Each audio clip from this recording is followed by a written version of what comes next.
Nung mas bata pa ako at ibinigay sa akin ang responsibilidad na mamuno sa buong Israel, alam kong hindi ko magagawa yun na mag-isa. Kaya pumunta ako sa isa sa pinakasagradong lugar ng pagsamba, sa Gibeon, at nag-alay ako ng libu-libong sakripisyo sa Panginoon.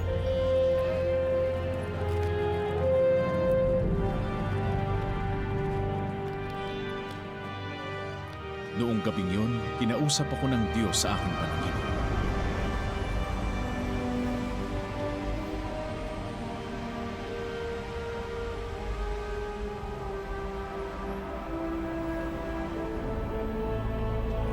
Solomon, sabihin mo lang kung anong gusto mo at ibibigay ko sa iyo.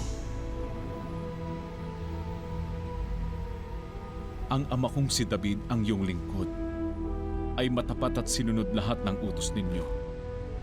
Ginawa niyo akong hari bilang kahalili ng aking ama. Ngunit bata pa ako at walang masyadong alam sa pagiging isang pinuno.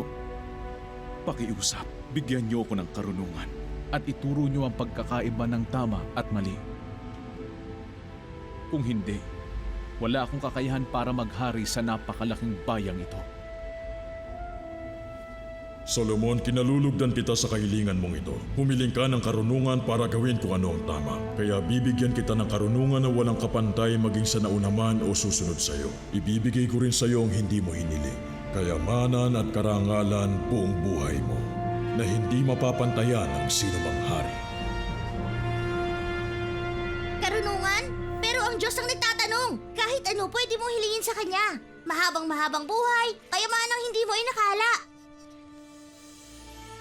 Hiniling ko ang karunungan. At tutuparin ng Diyos ang hiling ng kahit sino man, basta't ang hiling ay galing sa puso.